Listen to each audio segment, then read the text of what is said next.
I think I'm first going to start off with what did I just witness from MS Dhoni? My word. Um, that was something special. And I mean, from a CSK perspective, when I saw him walk into the middle and perform the way he did, coming in to that role that he's so amazing at, and being able to still do it at his age, with 16 of the last four deliveries, to do what he's done was just phenomenal. I think it was unbelievable to see him do it and close it for the team. Okay, yes, the bowler might not have been accurate as we would have hoped he would have been. He did bowl into areas where it was easy for MS Dhoni to hit, but still, MS closed the game and finishes it off with style. And I thought it's a perfect time to start with that because it ties into what we're speaking about on today's show. Now, this particular question or this particular topic was actually put forward to us by Aditya himself. So Aditya said that he would like us to maybe talk about this, and I said, why don't we make it a show? So I'm going to make it the topic of the show, and this particular performance by Dhoni actually ties into what we're talking about because we're going to go through each position in the lineup and talk about what is considered a good performance in each particular position. Now, this obviously differs in Test cricket. It obviously differs in ODI cricket, and it will also differ in the T20 format. So there's different roles in different formats. We'll see probably in this particular episode how many of them overlap, or how the role or what we expect from that position overlaps. So we'll be chatting about this particular topic on today's show. We'll be going through each position, talking about it, saying what do we expect as fans, from the batters, because we want to get a fan opinion on this. I'm not an expert's opinion. We just want to get a fan's opinion. What do we expect from our players? Because once we can get an understanding of each position and how we think about each position and what we expect from each position or from a player that is playing in that particular position, we can then start identifying players that can fit that type of roles. Like, what would you like to see from your opener? What would you like to see from your number three? What would you like to see from a finisher or an all-rounder, etc., etc.? So it's a good, interesting topic, and thank you, Aditya, for the topic. He won't be on the show tonight. He obviously, as you guys know, it is a bit late for him, and he has some business to do tomorrow morning, so he won't be on the show today. But you guys have me, and I have put the link out as well for some people to come and join. So we'll see who joins the show. But without further ado, guys, let's get straight into today's video and talk about everything that we have to say over here. Obviously, what you have to do, please, is subscribe to this channel first and foremost. You have to click that notification bell for all future videos. There's a little button, is red. It must not be red. It needs to be see-through or gray, whatever color it is these days. They change it all the time. So go ahead and click that button and that notification bell. But also, what you need to do is download the latest issue of Cricket Fanatics Magazine. Every issue is 100% free, straight to your inbox every single month. The link is on the screen as well as in the description. I would like you to smash that like button as well, please. And that's how we get into recommended feeds. And comment and share this with all your friends and family. We also have a Patron account, guys. We are trying to get ourselves to have the opportunity to go to England and cover the Test series. So that is a big thing on our agenda that we are aiming for. You guys can help us towards that by becoming a patron today. There are different tiers, etc. But we are also looking for specific sponsors. All we're asking for is a meeting, guys. Come and have a chat with us, and we can discuss what we can offer you and what we can do together as a team to provide great content in the tour to England, South Africa's tour to England. So please get involved over there on the Patreon account as well, or get in touch with us at cricketfanaticsmag@gmail.com. All of these things you will get on cricketfanaticsmag.com. If you want any access to us or whatever the case may be, look on social media platforms as well. So go to cricketfanaticsmag.com for all those updates as well. So, guys, let's get into today's show. It's going to be interesting. I'm going to be very interested to hear what Werner has to say as well, because he'll be joining me on the show. So let's see what we can come up with and then see what you guys come up with in the live chat. So let's get straight to it.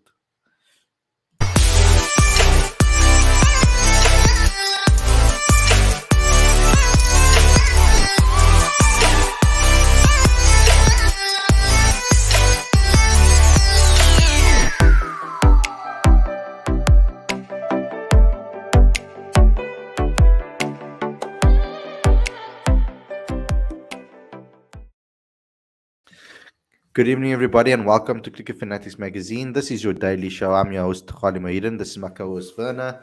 And today we'll be chatting about what, what determines a good performance per position. Now, just to give a quick understanding, we're going to go through possibly all the positions. Probably we have to look at multiple formats. So I think let's look at the position across format and what the differences are. What we as fans expect from a performance in each position.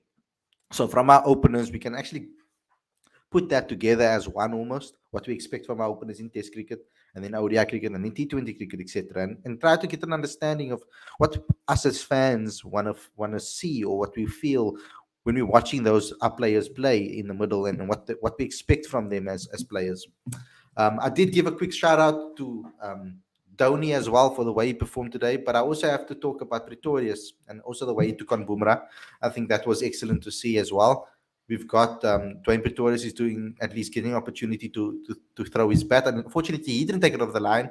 But then we wouldn't have seen the special innings by MS Dhoni, who gets put in these situations every time and always seems to be the man for the occasion. It's almost like the occasion follows him. It's crazy. Like it's like he doesn't even try. It just happens. He's there and it happens, and he takes people and he delivers every time. It's incredible. At his age, it's unbelievable. So shout out to two of those guys. It's interesting because both of their positions are two positions I would like to speak about from a South African perspective because those are two positions that we are actually lacking in all formats. I feel that is probably our weakest point in every team if you don't consider David Miller as a finisher in ODI and T20 cricket, then that is the two positions that South Africa has been worried about for quite some time. So we're going to go through it and talk about it. But first and foremost, welcome to the show, Werner. How are you doing, bro? Thanks, Khalid. Now I'm doing well. Enjoyed the match. Kind of hoped that Mumbai could at least get one win in this tournament, but when I saw it was Dhoni in the last over and it's Unadkat bowling, and Unadkat does have a tendency to lose the plot a bit in the death overs. We've seen him being taken down at the end, so I'm not surprised that Dhoni pulled it through. It's just one of those things again that I'd like to know the understanding from a captain and the communication between the captain and the bowler. Because if the idea is to bowl leg stump Yorkers and you miss it, fine. But why didn't you do you have fine leg in the ring? Like that's Mm. always a recipe for disaster. It always goes past fine leg or over fine leg to the boundary for four if you're bowling that line. So I don't quite understand that fielding position when you're going to go for that. But still, well done to Dhoni. He did what he had to do. He got the balls he needed, but not every batter is able to keep as calm as he does. Yeah, and that's I think that is the key is the keeping calm because like I said in the at the top of the show, I did speak about how Dhoni never necessarily won that game. The ball was bowled into certain areas for him to score runs it easier. Now I have questioned the bowling standard in the IPL, and maybe I'm a bit crazy to think about that, but to say these things. But there is a bowling standard in the IPL, and I don't know how much the dew has to play with it.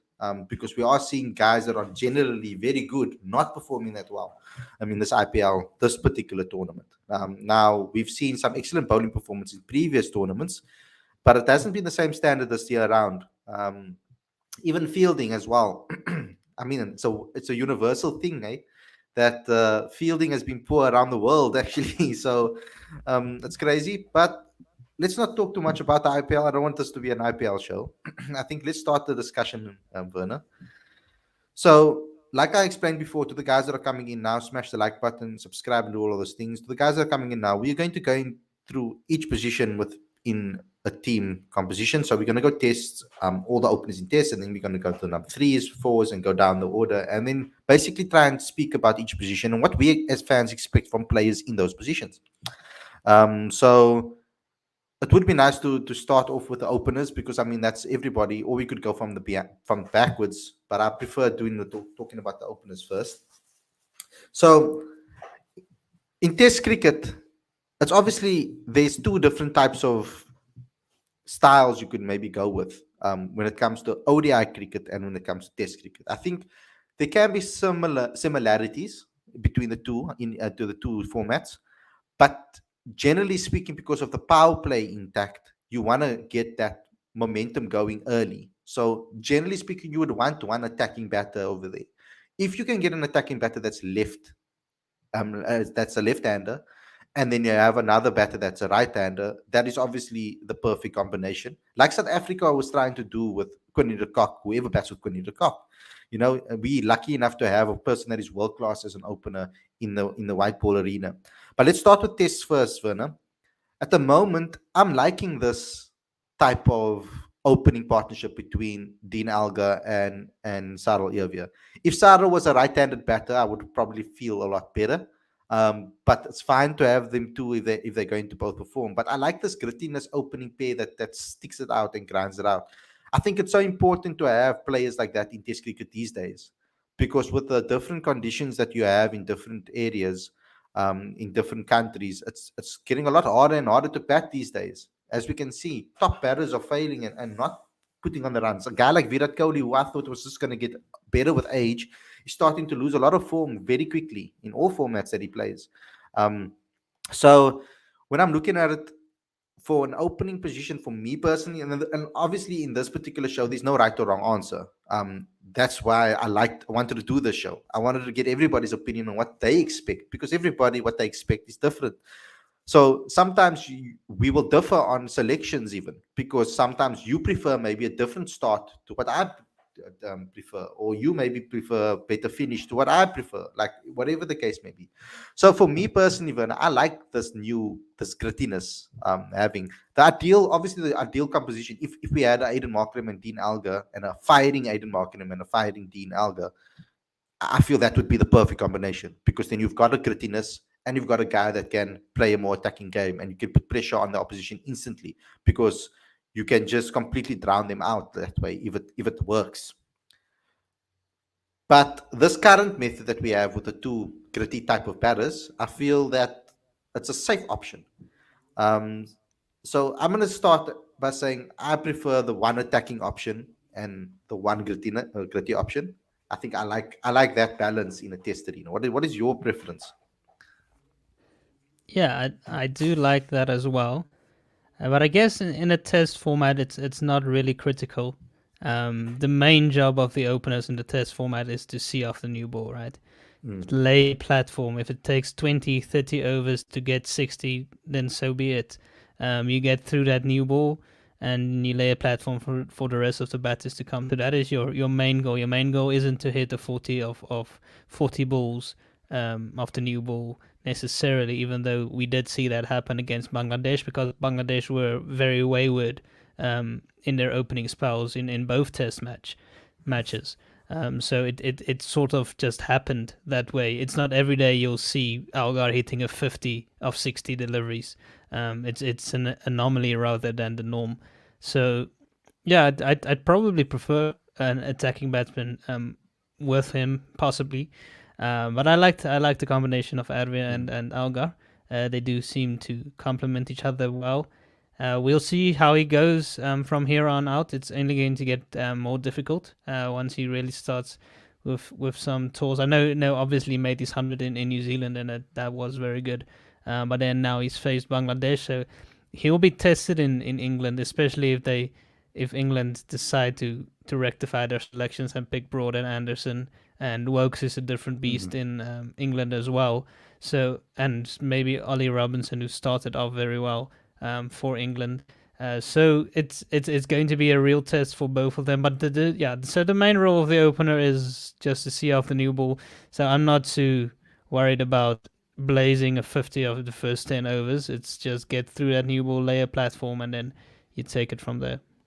Mhm. So kick us off with the white ball arena. So if you're looking at your openers in the ODIs and T20s, are you a guy that believes that there's a similarity between the two, or you like consistency between the two, or are you going to go differently? What do you prefer in the ODI format? Yeah, there definitely is similarities between the two. I think both you want to be a bit more attacking in the power play.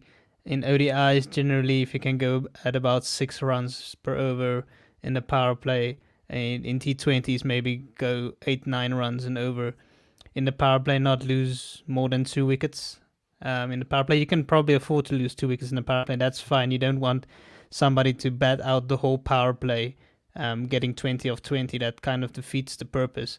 And it's a small critique I have of somebody like a Kane Williamson. At times, Faf adopts that approach as well, and I feel like that's not necessarily the approach I would go with in T20s as an opener in the power play, unless you lose 2 or 3 early wickets. Then okay, that's fine. Then you build an innings from there, like Faf did the other day with that brilliant 90 he made. It was necessary in that case to play that way in the first half of his innings because they lost a bunch of early wickets. But so yeah, in the ODI setup, it's the same thing. You want to lay a platform, but you want to lay it at a fairly good clip. So if you're 60 for one off the power play, then you're going very well.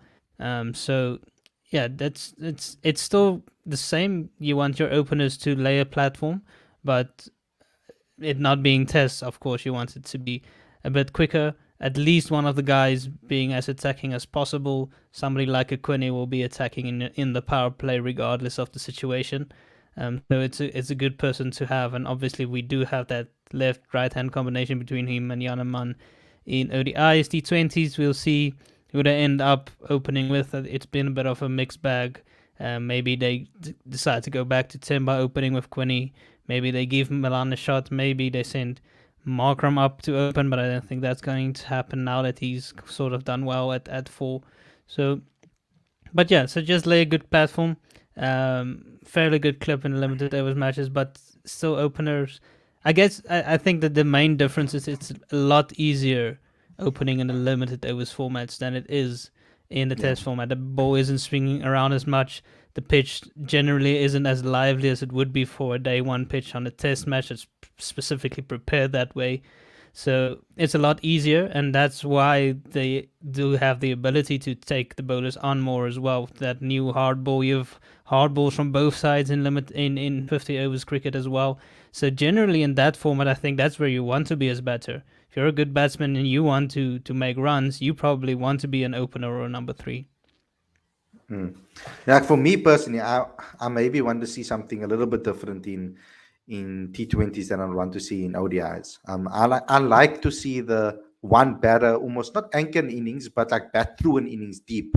So I love those innings when we have like those innings from Janneman Malan when he bats quite deep, gets his century, and then we have like a couple of batters coming in and almost like picking up the run rate from the other end.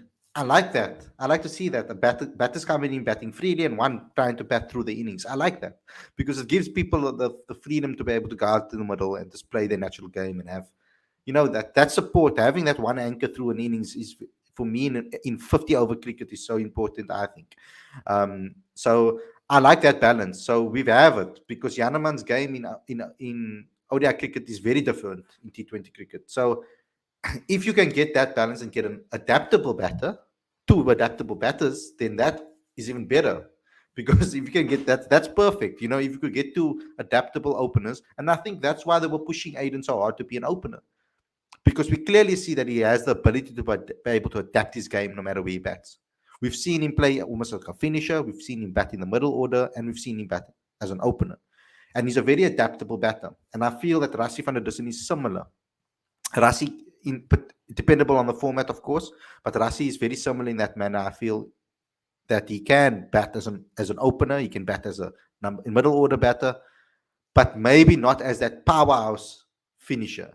Rassie is the type of guy for me that will bat long and then finish towards that last bit of the over. So batting through an innings is Rassie's speciality in my eyes. It's always been for me, batting long and then smacking at the end. That's what I've always loved. The best Rassie innings that I've ever seen in domestic cricket is those type of innings where he bats deep and he hits towards the end of an innings. But in ODI cricket, I like that. But in T20 cricket, I'm all about them scoring as much as possible in the power play. Like, put pressure on the opposition early, because sometimes, a majority of the time, you will be playing your best bowler in that particular power play area. So if you can dominate their best bowlers early on, automatically that's almost bonus runs, because they are going to have to be forced to bring on their worst bowlers that you can now target. So putting pressure on their best bowlers, I like that. I want to see a more aggressive attacking. Yes, smart. We're going to use smart all the time, but we expect cricketers to be smart when they're playing in the middle. But having that balance in opening, in what I like as well is if you look at a play like Temba, for example, the way I would tell him to bat is just to make sure that he keeps the ball low, plays the ball through the gaps in power plays, almost like Hashim Amla used to do. Hashim Amla rarely hit the ball over the fielder's heads or hit it in the air. He would go through the gaps because there's enough. There's enough places for you to clear the ring and just be free. Now, yes, if there's a circle, it's also easy for you to just play that in the air because you can hit it over the batter's head. But if you can get a nice balance, you're going to be putting pressure on the opposition on where they need to place their fielders, etc., continuously throughout the game because now they're getting the practice that they need to get their eye in. So but in T20 cricket, for example, I want to see attacking. I want to see um, whether it is going for massive sixes or just getting boundaries and getting runs on the board. I just want to see an attacking approach. Sometimes maybe the wicket isn't conducive for them to clear the boundary. Sometimes they must run hard between the wickets, run twos, run threes, and that's how they get their runs and get the runs on the board. But I want to see an attacking mindset of scoring runs. I don't want to see a similar approach where we see maybe a couple of too many dot balls in that opening part of the game. I don't like to see a team struggle in the beginning or lose early wickets, of course. So it's interesting to look at it, but that's my particular opinion on that, or what I would like to see in the two formats. Okay, let's move to number 3. Now, this is generally where people will say in Test cricket is your best player. Majority of the time, a lot of people say number 3, number 4. Those are your two best players in the team. Naturally, your best batters in the team. We see around the world. We looked at, for many years, the likes of Cullis. We had the likes of Kane Williamson. You can talk about as well. Steve Smith. Jock Cullis in his day and age, when he was really good. Hashim Amla as well, with regards to Test cricket. So in Test cricket, let's talk about that number 3. What do you expect from a number 3, Werner? Number 3 does have to have a very solid technique. I think that's the main point, because often you'd have one of your openers out early because that's just in Test cricket, that's just the nature. Because the ball is moving around, swinging around, you'll often lose a wicket early on, and then it's your number 3 that has to come in and almost do the role of an opener. So he needs to have a good technique against the new ball, in particular. He needs to be adaptable as well. If he does come in with a bit of a platform, he needs to be able to take the game forward. But yeah, it's generally one of your better batters, of course. Number 3, it helps if you have a bit of a stroke player, to be a bit more attacking. But I think that's more in that 4 to 6 role. You want those type of guys. So if your number 3 can accumulate runs, that's probably the most important, and the ability to occupy the crease for a very long time is also critical. You'd mentioned somebody like a Kane Williamson or a Arnes Labuschagne or Labuschagne, whatever he wants to go by these days. Those guys, and a Babar Azam or a Pujara, you'd see them bat time. Like, you don't even worry about how quickly they score. You'll look up and you see they've faced about 200 balls, and that like carries the whole innings. So you'd want somebody like that, a number 3, somebody that can bat time. And if you bat time and you are naturally free flowing at then you will score runs as well. So I think that's the most important thing for me in the Test format, at least from your number 3. In the other formats, are we? Should I go on to the other formats? Yeah, you can, because I'm agreeing with everything you said in the Test format, so you can continue. Right. Sure. So in the other formats, yeah, there it's not about batting time. It's, especially in T20s, it's still about attacking as much as you can. Obviously, strike rotation is of vital importance. You don't want too many dot balls. It's the same in ODIs. You don't want too many dot balls. You need to be able to hit the gaps regularly if you're not getting boundaries, but get as many boundaries as you can as well. I think in general in limited overs cricket, it still comes down to a boundary game.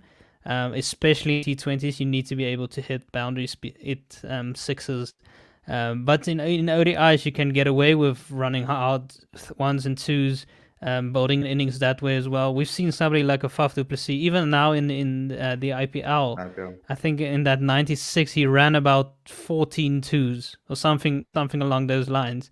He has incredible fitness to be able to do that in that humid conditions in Mumbai. So if you're able to do that, that is fantastic as well. Putting the fielders under pressure, making sure that you keep the scoreboard ticking. But yeah, so number 3 in limited overs format is definitely vastly different from test format. It's not generally about rebuilding or batting time. It's about scoring runs. So I don't think there's something specific. I think number 3 is again, the limited overs format is a nice position to have to come into bat. They've for example given that role to Devil Brewers and Mumbai Indians. Yeah. Which I think he can feel very fortunate about, because batting in the top 3 is like prime position. So the fact that he is there is great, and he's been told, play your game, play with freedom. It's not always going to come off. It didn't today. Something you'll probably learn from that. Today's situation was different because they were 2 for 2. It's not the type of situation where you continue to go big, play expansive shots necessarily. You might take an over or two to get yourself set to bowl a bit with the partner at the other side. But again, that's something that he will learn with time. He's only 18, turning 19 later in the month. So I don't think we should be too harsh on him. Still very young, learning, and he's already shown exactly what he can do. But so that number 3 position can differ the ways you approach it, but in general, you'll still look to be pretty attacking in the limited overs format. I think that's the one position I can agree with you on that, because but what I would like to see from our number 3s as well is, or from a number 3, especially in the T20 arena, actually in all 3 formats, actually I want them to also be able to run good between the wickets. It's very important that skill, I feel, is a very important skill in the modern day cricket, because it takes a lot of pressure off your team and yourself if you're in a tricky position. Now with Deerwald, I'm watching him in T20s. I hope that he does learn the skill, because I've seen the consistency in every games that I've watched him play, in the World Cup under 19 games, in the domestic game that he did get to play when they played some domestic cricket for his under 19, when they were part of the domestic tournament, and as well as now again in the IPL, I'm seeing the similar trait where he gets boggled a little bit down. Now he does have that release shot, and he has the confidence and the ability to be able to find that release shot. But once they start working him out, that release shot might not have work anymore for him, if that is his go-to shot to get himself out of pressure. Sometimes a good nudge and run is good to get you off the wickets. Now that I'll go get you off the strike. Now that's something I would like him to add to his game. But I think right now he's still young. I think that you'll develop that skill as he goes along, as they start finding him out, that they start taking his wickets and etc.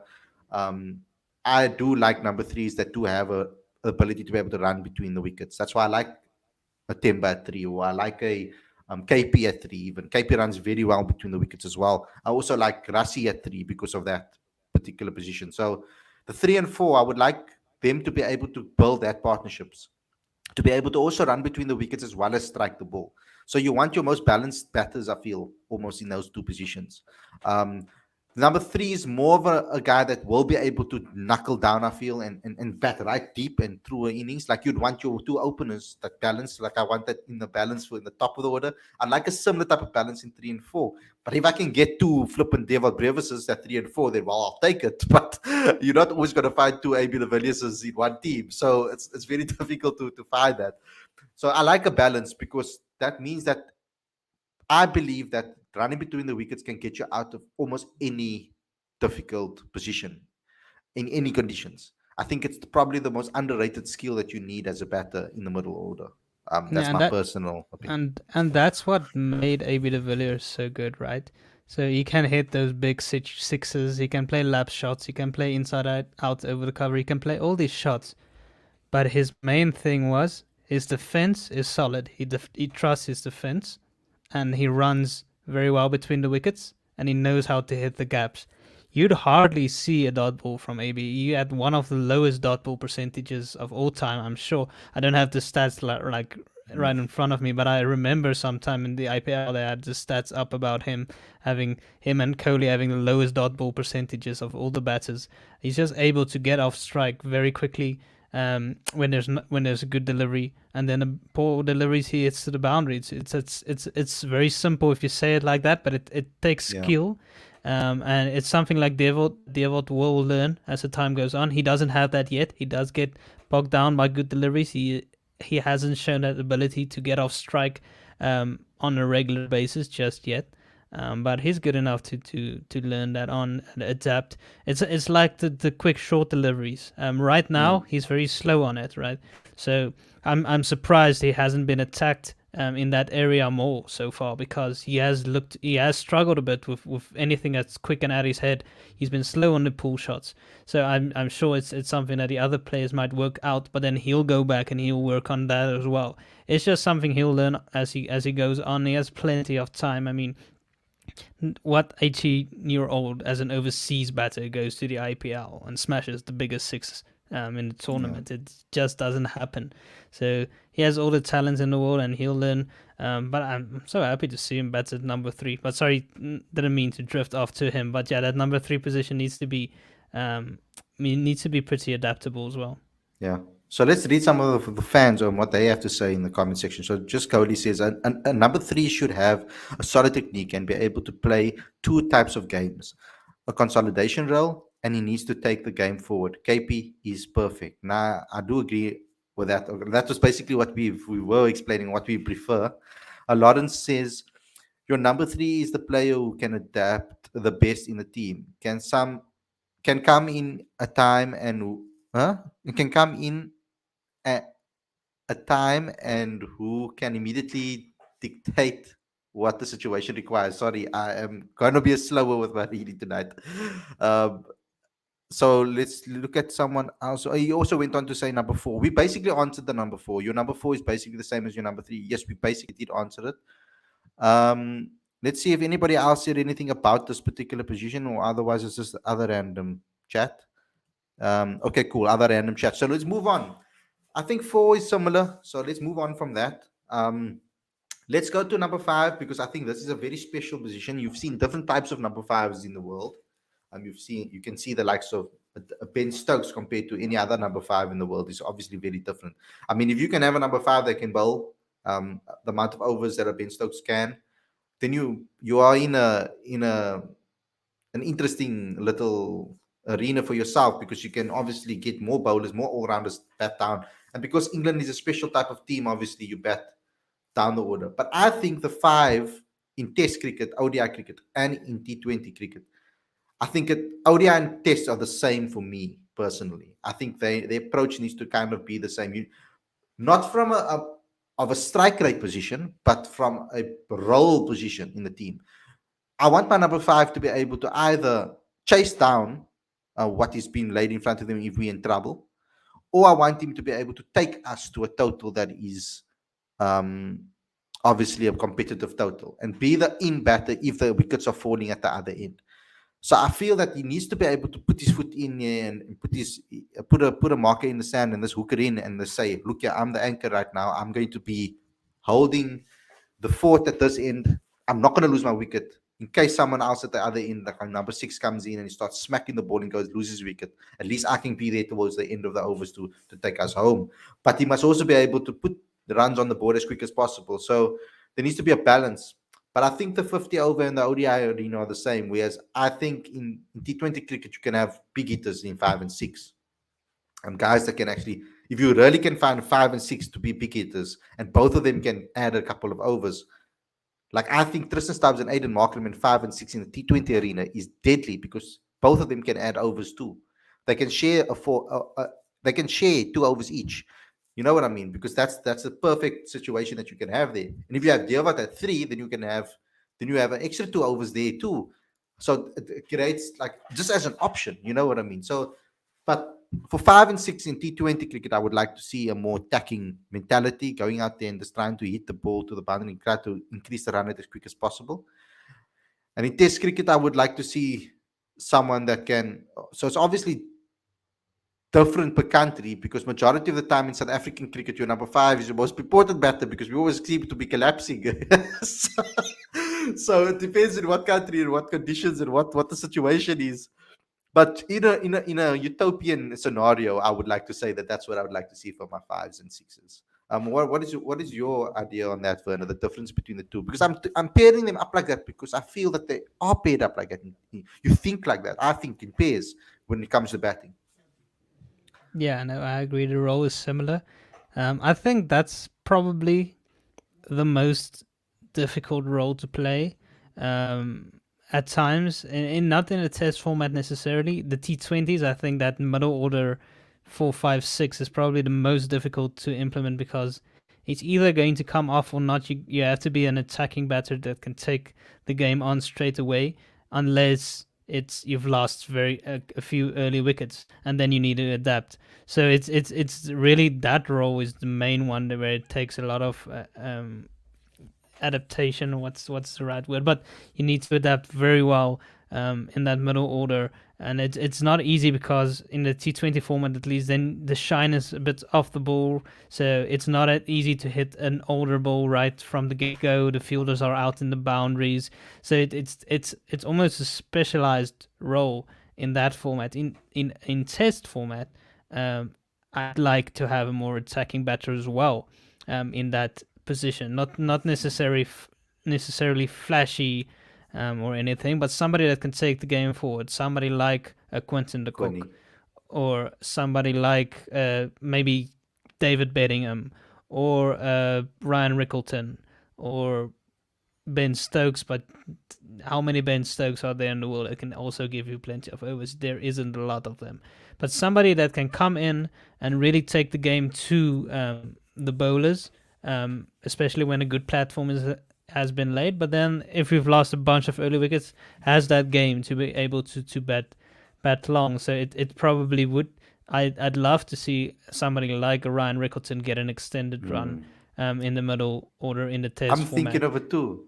Like the five being Rickleton and six being Verena. I'm thinking Mm. about it now, and I'm like, oh, that is actually very, very, very tasty. Actually, if you think about it, because if the match situation, if they are in trouble and they lose a couple of wickets, Ryan's ability to be able to open the batting, his experience from opening batting before in red ball cricket as well, he's done it a couple of times, will be able to allow him to have the confidence to be able to say, look here, Carl, let's stick it out here and get as much as possible, like when Kwani and Temba used to do in the past. We put an amazing partnership, and then Carl Verena is used to coming into those situations anyway at the go the Western Prophets all the time, so he understands that okay, he can just play his natural game and just be okay. So I'm actually thinking about it. We actually have a very talented pair there actually for the future. Yeah, we do. We do have. They still have plenty to learn. I think especially Kyle. Um, he needs to get those feet moving earlier on in his Yeah. innings. I know he doesn't Yes. get a big stride in or anything like that, and that's fine. Not all batters get like a huge stride in, but he needs to get himself moving early on in his innings, because if he remains stuck in his crease for his first 20 deliveries, he will be found out by balls that Yeah. move around. So he just needs to get himself going a bit earlier in an innings. Otherwise, he's going to struggle in England, especially because they Yeah. will be pitching the ball up and they will get it to move around. So it's going to be important for him. Ryan Rickleton does have the game. He just needs to keep his head. In this Bangladesh series, we've seen what his potential is, what he can bring. Be a bit more attacking against the spinners, go over the top, play the reverse sweep. As every lefty does, he loves to cut the ball, stay back, cut the ball, pull it. But it's important that he doesn't then go and throw his wicket away like he did in this last series. So Mm. it's something that he will learn as well. We know that he does have the game for it. He didn't make three centuries for the Lions just by fluke. He does have the game. So I'd like the pairing of them. I'd like to see Algar, Arvia, Rasi, Algar, Arvia, Peterson, Bavuma, and then Rickleton and a Yeah. Verena in that lineup, and then you'd have a seven who can give you overs with the ball, and you take it from there. We've seen between Maharaj and Harmer and Janssen and Rabada, they can give us some runs. So I'm not like it's crucial that we have an out and out all rounder at number 7 necessarily. I'm in the realms of, okay, fine, we bet Janssen at 7, we have Keshav at 8, we have Rabada at 9, and I'm okay with that because all of them can contribute about 15, 20 runs or more at times. And we've seen Maharaj go on make 50s, we've seen Janssen make 30s, we've seen KG make 40 in the New Zealand series. So all of them can add valuable runs.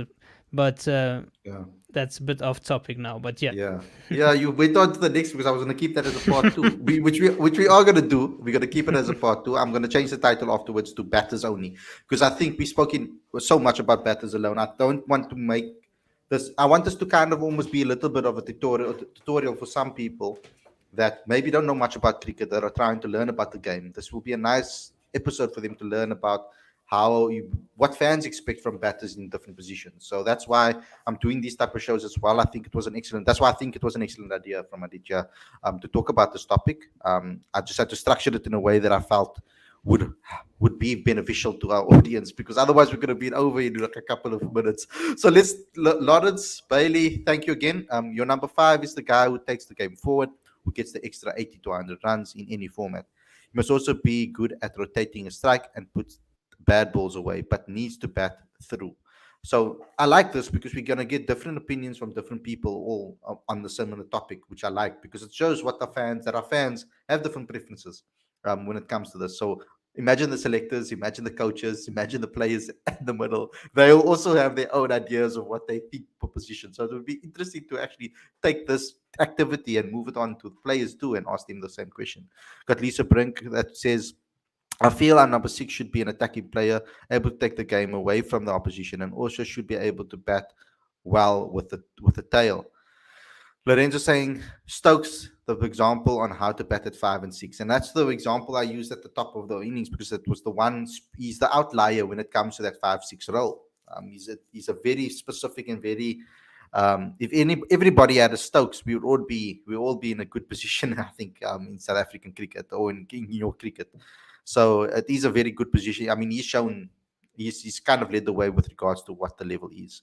Just Coley saying Ryan should get an extended run at 5. He looked busy and positive for someone new. And that was the emphasis on what Werner had to say about being busy, moving his feet. For example, Kyle Verreynne, moving his feet and looking busy at being a little bit more busy at the crease. Not over out of order. He mustn't start running around now and moving around and floating around like Muhammad Ali. But at least he should move his feet a little bit. Like I don't see him do this in domestic cricket. I see him move his feet more in domestic cricket, but maybe that's because of the inaccurate bowling. He kind of follows the line of the ball, maybe, and because a lot of bowlers maybe hit their mark or they lose their mark, they don't bowl on accurate positions all the time. He's moving his feet less because he's just being caught out. So maybe he needs to find a little bit of a trigger movement or something that can help him. Like just move around a little bit. So I do agree with you on that.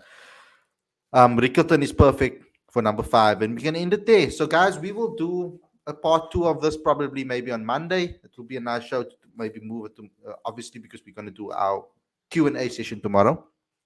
So we'll be doing that as per usual, but then maybe on Sunday or maybe on Monday we can continue at part 2 and go from our all-rounders right down to our bowlers, because I think the amount that we're going to talk on all-rounders alone, I feel, is going to be a massive topic. I mean, I'm sure we could probably even do a video alone on the all-rounders because it's a key area in a cricket team that I think that South Africa has been struggling with for quite some time. So personally, for us, it's a very important position, and we'll probably clash. Different people will clash when it comes to those positions, but particularly because of who they favor for those positions as well. But thanks, Werner, for coming on the show. Thank you, everybody, for tuning in. We will be doing a part 2 of this, obviously, like I explained. But to those that have tuned in and joined us, don't forget to, and you haven't subscribed yet, please subscribe to the channel. Click that notification bell for all future videos, please. And don't forget to smash that like button, comment, share, and do all of those things too. That's how we get into recommended feeds. So smash that like button, as many as you can, guys. Get as many people to hit the like every time you tell someone to watch the video. Also, become a patron today. The link is on the screen as well as in the description. That's how you keep the lights on here for us as well. And also download the latest issue of Cricket Fanatics Magazine. Every issue is 100% free, straight to your inbox every single month. The link is on the screen as well as in the description. Thanks a lot, guys, for watching. And we'll see you guys again tomorrow with another daily show, the Q&A, fan Q&A. If you want to get your questions early, get them on in early on Instagram. Otherwise, keep your questions for the live chat. Thanks a lot for watching. We'll see you guys very soon. Take care. Peace.